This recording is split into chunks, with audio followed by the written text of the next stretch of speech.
Arrivé ce lundi 10 août 2026 à bord d'un yacht battant pavillon de la République démocratique du Congo, le président Félix-Antoine Tshisekedi Tshilombo a traversé le Poul Malebo pour rejoindre Brazzaville. À son débarquement au beach, il a été accueilli par le vice-premier ministre Jean-Jacques Bouya. Après un bref entretien au salon d'honneur, le cortège a pris la direction de la résidence présidentielle du plateau où l'attendait le président de la République, Denis Sassou Nguesso. Cette énième visite du président de la RDC témoigne de l'excellence des relations diplomatiques qu'entretiennent les deux Congos, deux pays unis par l'histoire. Les échanges entre Denis Sassou Nguesso et Félix-Antoine Tshisekedi Tshilombo ont notamment porté sur le renforcement de la coopération bilatérale et sur les enjeux d'intérêt régionaux. Cette rencontre s'inscrit également dans la volonté de préserver les liens historiques entre les deux capitales les plus proches au monde et de donner un nouvel élan à leur coopération.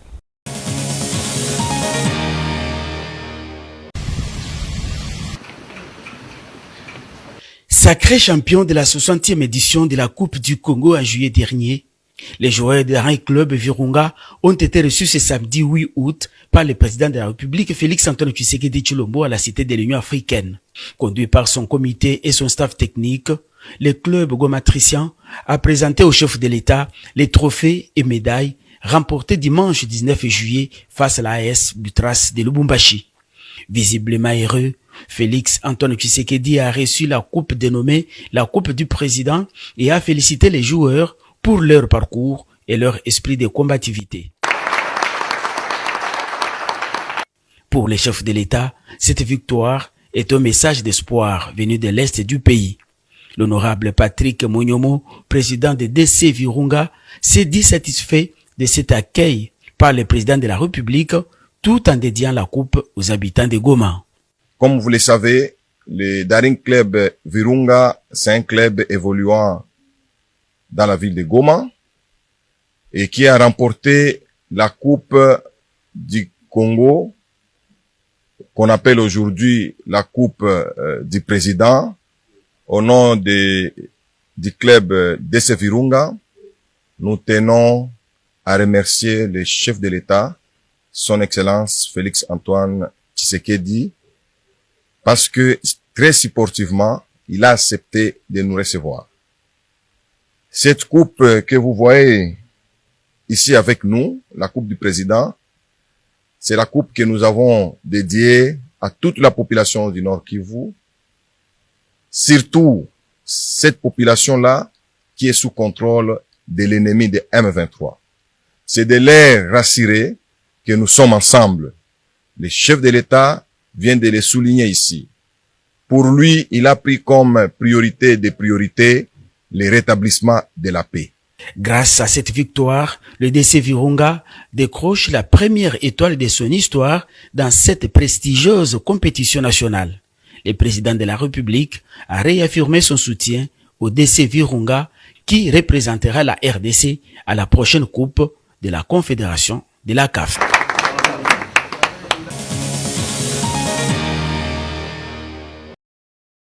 Une nouvelle étape du projet d'urgence et de résilience urbaine de Kananga vient d'être franchie. 13 nouveaux sites érosifs vont être pris en charge dans le cadre de ce grand projet salvateur de cette ville menacée par plusieurs têtes d'érosion.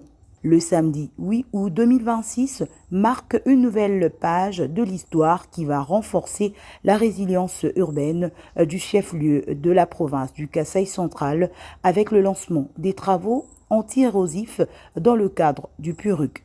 Au site Saint-Joseph, dans la commune de Katoka, autorités politico-administratives, coutumières ainsi que la population ont tenu à être témoins de ce coup d'envoi qui va conduire à la transformation de Kananga qui a longtemps pleuré à cause des dégâts enregistrés par les érosions. Au nom de la population, le gouverneur Joseph Moïse Kamboulou a exprimé sa gratitude au chef de l'État, au gouvernement représenté par le ministre d'État de l'Urbanisme et Habitat, à la Banque mondiale et aux entreprises pour ce projet qui va moderniser et développer la ville de Kananga. CEFEC, l'entreprise contractante, pour sa part, s'est engagée à respecter le délai lui imparti, 12 mois, et à garantir la qualité des travaux selon les normes requises avec un accent sur la promotion de la main-d'œuvre locale. Rappelant les exploits réalisés dans les travaux en cours dans les 10 premiers sites, le coordonnateur du PURUC, Jean-Michel Mbungu, rassure quant au suivi de cette nouvelle phase qui va continuer sur la même lancée pour une Kananga mieux aménagée. Aujourd'hui, nous pouvons le dire avec satisfaction. Les résultats sont de plus en plus visibles. Les travaux réalisés sur ces différents sites ont profondément changé le visage de plusieurs quartiers.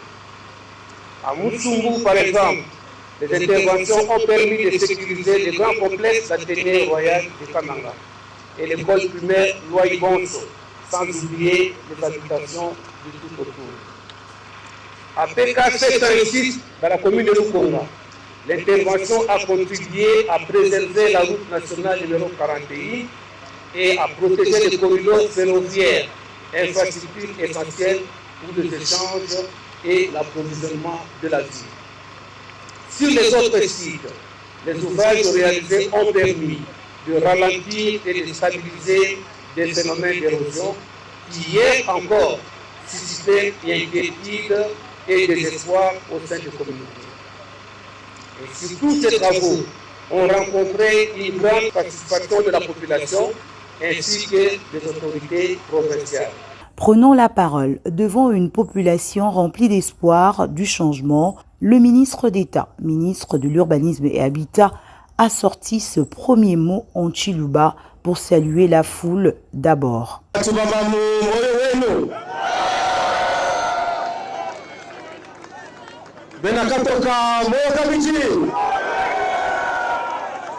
Ensuite, louer les efforts du chef de l'État, Félix-Antoine Tshisekedi, le véritable bâtisseur de la nation et en particulier de Kananga, qui va revêtir sa belle robe grâce au PURUC. Et avant toute chose, permettez-moi de rendre un vibrant hommage, un hommage mérité à son Excellence Monsieur Félix-Antoine Tshisekedi, président de la République et chef de l'État, qui a fait de la modernisation des infrastructures de notre pays, que ce soit des infrastructures routières, aéroportuaires, portuaires, et aujourd'hui, la résilience de la ville de Kananga, son cheval de bataille.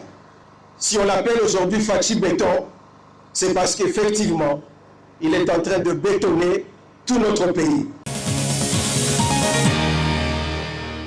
En marge de sa visite institutionnelle en République du Congo, la ministre de la Jeunesse et Éveil patriotique, Grace Coutuneau, a pris part à la 10e édition du Brazza Jeunesse Forum au Palais des Congrès de Brazzaville, sous le thème Jeunesse et métier. Faire de ton métier ton business. Occasion pour la ministre de la Jeunesse de rejoindre plusieurs personnalités et acteurs engagés auprès des jeunes pour un moment d'échange autour de l'entrepreneuriat, de la valorisation de métiers, de développement, des compétences et de perspectives offertes à la jeunesse. Il faut noter que cette participation s'inscrit dans la dynamique d'échange et de rapprochement engagé entre les deux Congos autour des initiatives en faveur de jeunes. À Kinshasa, le cabinet des avocats conseil de l'ASBEL, père de la Compagnie des Jésus au Congo, a animé une conférence de presse consacrée à la situation de la concession de la paroisse Saint-Sauveur des Popokabaka dans la province du Kwango. L'ASBEL a dénoncé la spoliation d'une portion de cette propriété et a sollicité l'intervention des autorités compétentes. Face aux professionnels des médias, les avocats conseil de l'ASBEL ont exposé les éléments à la base de cette contestation foncière. Ils ont affirmé affirmé que la concession de la paroisse Saint-Sauveur est couverte par des documents établissant les droits des propriétés de l'Asbel. Selon eux, des travaux seraient néanmoins en cours sur une partie de cet espace en dépit des démarches déjà entreprises auprès des autorités administratives et judiciaires. Le cabinet des avocats conseil a également évoqué des présumées irrégularités dans certains documents cadastraux. Il a demandé que toute la lumière soit faite sur cette affaire et que des responsabilités soient établies par les instances compétentes. Les avocats ont sollicité notamment la suspension des travaux contestés et l'ouverture d'une enquête judiciaire. Devant cette situation d'estélionnat et d'occupation illégale par de personnes connues et donc le nom et la liste en annexe de ma présente communication, l'Asbel père de la Compagnie de Jésus au Congo, en sa qualité de gestionnaire de la paroisse et de ses biens, vient de saisir par une plainte monsieur le procureur général près la cour d'appel du Congo à Kenge pour diligenter une enquête à Popokabaka, ordonner la suspension des travaux et avertir les constructeurs de mauvaise foi que construire chez autrui, c'est construire pour autrui, et les cas échéants, ils seront à leurs propres frais, obligés de démolir toutes leurs constructions et leurs documents frauduleux confisqués. L'Asbel prie toutes les autorités, tant nationales que provinciales et voire territoriales, de lui prêter main forte pour décourager par de mesures et instructions administratives fortes les spoliataires et leurs complices à continuer leur propension aux fins de permettre à la paroisse Saint-Sauveur de récupérer pour ses divers projets de développement sa possession. L'Asbel décline toute responsabilité découlant des agissements de ces faux prétendus propriétaires et avise toute personne qui sera en relation d'affaires foncières avec eux ou leurs délégués qu'elle ne s'apprendront qu'à elle-même. À travers cette conférence de presse, le cabinet des avocats conseil dit agir au nom des intérêts de l'Asbel, père de la Compagnie de Jésus au Congo. L'organisation entend ainsi faire valoir ses droits sur la concession des Saint-Sauveur de Popokabaka et obtenir les règlements de ces différends dans le respect des procédures légales. Les organisations de la société civile montent au créneau face aux récentes évolutions du processus législatif. Réunissant plus de 60 mouvements citoyens et associations, elles ont exprimé leurs préoccupations concernant notamment la promulgation de la loi et l'abandon du projet de référendum par le président de la République, Félix-Antoine Tshisekedi. Réunis ce lundi à Kinshasa pour une conférence de presse, ces acteurs de la société civile ont également réaffirmé leur attachement à la Constitution du 18 février 2006, à l'état de droit, à l'alternance démocratique ainsi qu'à l'unité nationale et à la paix. Face à cette situation, ces organisations disent prendre acte de l'arrêt rendu le 28 juillet dernier par la Cour constitutionnelle déclarant la loi conforme à la Constitution. Au regard de la gravité du contexte national, nous demandons solennellement au président de la République de refuser de promulguer cette loi et de mettre définitivement fin au processus engagé. Nous l'appelons à rejeter ce projet au nom de l'intérêt supérieur de la nation congolaise. Une telle décision ne constituerait nullement une faiblesse institutionnelle ni une remise en cause des prérogatives du Parlement ou de la Cour constitutionnelle. Elle traduirait au contraire un acte de haute responsabilité d'État, démontrant que la préservation de la paix civile, de l'unité nationale et de l'ordre constitutionnel prime sur toute autre considération politique. À l'inverse, la promulgation de cette loi serait inévitablement interprétée comme la confirmation d'une volonté de changer la Constitution afin de permettre un maintien au pouvoir au-delà des échéances prévues par la Constitution de 2006. 6. Pour ces organisations, l'enjeu reste également la préservation des acquis démocratiques et le respect des principes constitutionnels. À travers cette prise de position, les organisations de la société civile appellent également à préserver l'unité nationale et la paix dans un contexte politique marqué par de nombreux débats autour de l'avenir institutionnel de la République démocratique du Congo. Pas de panique, mais une vigilance maximale. À Kinshasa, les autorités sanitaires ont renforcé le contrôle après l'arrivée à Maluku d'une barge en provenance de la province de l'Équateur. Depuis 3 jours, les équipes de santé sont à pied d'œuvre. Objectif, détecter rapidement tout signe suspect et empêcher toute éventuelle introduction du virus Ebola dans la capitale. On nous a parlé de 250 personnes sur le manifeste, mais déjà le travail fait, on est au-delà. D'ici la fin de la journée, on va avoir l'effectif réel des passagers à bord et nous ne sommes pas à moins de 300 ou plus. Déjà que nous avons checké depuis ce matin.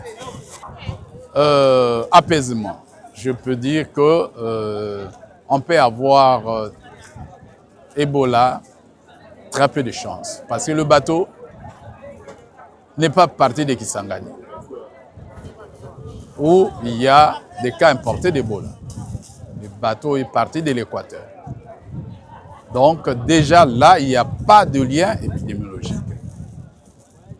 Mais on ne sait jamais, pour éviter tout risque, c'est comme ça qu'on a pris des dispositions pour qu'on ne passe pas à côté de quelque chose. Et depuis hier, on a essayé de voir tous les passagers qui sont à bord. Il n'y a pas un malade grave. Ce sont des petits bobos qu'on a souvent quand il y a des déplacements pareils. Mais, et jusque ce matin, il y a des petits enfants. On a commencé avec les femmes et les enfants. Apparemment, bonne santé, on avait juste... il y avait même un bébé prématuré qui avait un peu de soucis. On a pris les dispositions prises en charge. Mais le reste, il y a eu quelques 4 cas avec fièvre. On a fait des prélèvements et on attend les résultats. Pas de panique. Ce bateau n'a pas de lien avec Chopo, comme on le dit dans les réseaux sociaux. Nous sommes là pour donner des évidences pour que les autorités puissent prendre les dispositions nécessaires. On fait le dépistage, c'est-à-dire que le check, prise de température, comme on le fait au point d'entrée, on enregistre, on décontamine, parce qu'en fait, on décontamine le bateau qui les a amenés ici. Une fois qu'on a fini ces screenings, on le ramène sur ce bateau en attendant qu'on puisse avoir le résultat des cas suspects qu'on a eu avec fièvre, qu'on a envoyé au laboratoire. Si ce résultat est négatif, on informe aux autorités et on pourrait dire qu'on va avoir l'autorisation que les gens puissent aller dans leur maison parce qu'il n'y a pas Ebola. Il s'est de noter que l'opération mobilise l'Institut national de santé publique, le secrétariat général à la santé, la division provinciale de la santé et le programme national d'hygiène aux frontières avec l'appui de l'OIM et d'autres partenaires. Ces 2 autorités se sont réunies au cabinet du gouverneur militaire de l'Ituri. Objectif, partager les expériences pour faire face à la maladie à virus Ebola qui touche ces 2 provinces situées dans la partie orientale de la RDC. Cette maladie, c'est une maladie grave, mais elle n'est pas fatale. On peut guérir de cette maladie lorsqu'on observe les règles de prévention de l'hygiène. Lorsque on évite des contacts avec des suspects présentant des symptômes de vomissements, de maux de tête et de fièvre. Lorsqu'on évite de manipuler les dépouilles de personnes décédées quelle que soit la maladie. Pour Jean Bakomito Gambou, cet échange était capital pour couper la chaîne de transmission de cette maladie. Nous sommes venus encourager le gouvernement provincial que dirige le gouverneur militaire qui vient d'ailleurs de prendre ses fonctions, je crois il y a 2 mois ou 3 mois simplement, à un moment très particulier où il doit faire face à la crise sécuritaire, mais également sanitaire et humanitaire. Et voir la manière dont les choses se passent ici, nous avons, après évaluation, retenu que la situation s'améliore. Cette épidémie qui allait de pire en pire a commencé à régresser et on voit qu'il y a espoir. En échangeant avec la population, avec les communautés, nous avons senti que de plus en plus il y a prise de conscience et que si ça continue comme ça, cette épidémie sera vaincue. L'incident manager de la riposte, le professeur Steve Aouka, a salué l'implication des 2 autorités provinciales. Je voudrais commencer par souligner l'implication de leurs excellences, le gouverneur militaire de l'Uturi et le gouverneur de Haut-Ouélé, pour leur implication et leur leadership dans la conduite de cette riposte. Le président congolais Félix Antoine Tshisekedi Tshilombo fait de la lutte contre la maladie à virus Ebola l'une de ses priorités. Aujourd'hui, plusieurs campagnes de sensibilisation sont en cours à travers le pays pour mettre fin à cette 17e épidémie. Les travaux de la première phase du projet de construction, modernisation et exploitation de la route Kalemi-Manono en mode partenariat public-privé confié au concessionnaire Faépon par le gouvernement de la République sont aujourd'hui exécutés à 85%. Cette première phase consiste en la construction d'une route en terre battue sur l'ensemble des 430 km avec tous les ouvrages de traversée.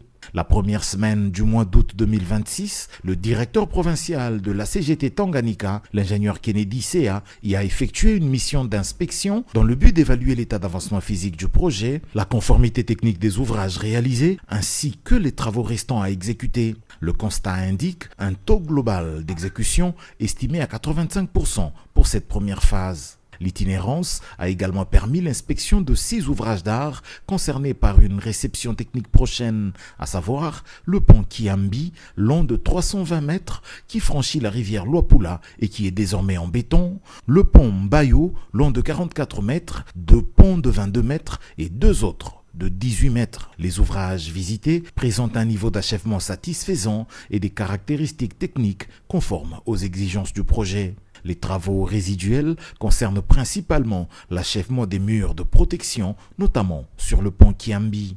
S'agissant des travaux routiers, les interventions sont actuellement concentrées sur la section PK34 au PK52 et du PK55 au PK340. Les activités portent essentiellement sur les travaux de terrassement, la mise en forme de la plateforme et les opérations préparatoires à la poursuite des travaux de chaussée. Au cours de la mission, la délégation a été reçue par l'administrateur du territoire de Manono, avec qui les échanges ont porté sur l'évolution du projet, son impact sur le désenclavement de la région, ainsi que sur les perspectives de développement socio-économique induites par la future mise en service de cet axe routier. La mission conjointe Agence congolaise des grands travaux, administration territoriale, a par ailleurs permis l'inspection du poste de péage en cours de construction au PK79. C'est l'un des points de perception des droits de passage sur cette route dont la modernisation interviendra à fin 2026 après la livraison de la première phase prévue pour novembre de la même année. Il faut ici dire que pour réussir la construction de tous les 430 km de cette route, le concessionnaire Faépon a mobilisé 3 sous-traitants à qui ont été confiés les 3 lots de 430 km. CREC 7 s'occupe du PK0 au PK107 et du PK255 au PK300, soit un linéaire total de 152 km avec 43 ouvrages de traversée, dont des dallos, des buses et 2 ponts. Zengway Technic Corporation SARL s'occupe du PK107 au PK255 et du PK300 au PK340, représentant un linéaire cumulé d'un peu plus de 187 km avec 90 ouvrages de traversée, dont des dallos, des buses et 4 ponts. L'entreprise Kiayang, pour le lot 3, s'occupe du tronçon compris entre le PK340 et le PK426, soit un linéaire total de 86 km avec 152 ouvrages de traversée, dont des dallos et des buses. De la finance au chantier, le pari de l'Eurobond commence à prendre une forme concrète en République démocratique du Congo. À Katende dans le Grand Kasaï, le projet de la centrale hydroélectrique est la première vitrine des financements mobilisés par la RDC avec l'arrivée des premiers matériaux à Mouaneditou et l'installation des premières pylônes destinés au transport de l'électricité vers Kananga. Pour ce projet stratégique, plus de 48 millions de dollars américains sont mobilisés, soit près de 35% de l'ensemble des ressources dans le cadre de l'émission inaugurale de l'Eurobond. Après près d'une décennie d'abandon, le projet de Grand Katende retrouve ainsi une nouvelle dynamique. Les travaux engagés concernent la centrale hydroélectrique ainsi que ses infrastructures de transport et de distribution d'électricité vers Kananga, Mbujimayi, Bukonde et Chimbulu. Une avancée qui nourrit l'espoir d'un renforcement durable de l'offre énergétique dans le Grand Kasaï et par ricochet d'un nouvel essor des activités économiques dans cette partie du pays. La renaissance de ce chantier intervient sous l'impulsion du président de la République, Félix Antoine Tshisekedi Tshilombo, qui a placé l'accès à l'électricité parmi les leviers du développement national. Le gouvernement souminois 2, avec l'engagement du ministre des Finances, Doudou Fwamba Likunde Libotaï, accompagne cette relance à travers la mobilisation de ressources nécessaires à la concrétisation.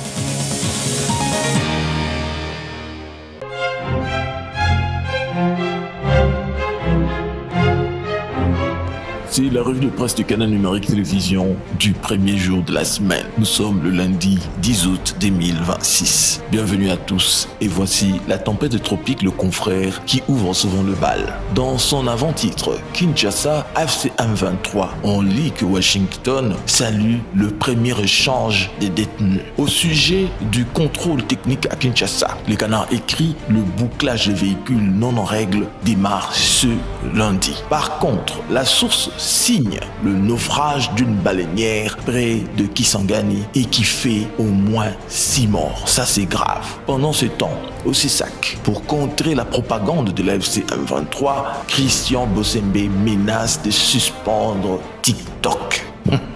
Au journal L'Avenir qui arrive en 2e position, parlant du processus de Doha, sur la manchette, il est écrit « Kinshasa retourne la pression contre Kigali ». Et juste en page 2, on lit qu'après avoir accepté le pari du dialogue, Kinshasa entend désormais éviter que le processus de Doha ne devienne un théâtre de concessions à sens unique. Cependant, le gouvernement congolais réaffirme sa bonne foi, mais exige la réciprocité, la vérification des engagements, des résultats tangibles sur le terrain. Face à Kigali et à l'AFC M23, le message se veut désormais offensif. La paix ne se négocie ni au prix de la souveraineté congolaise, ni sous la pression des faits accomplis militaires.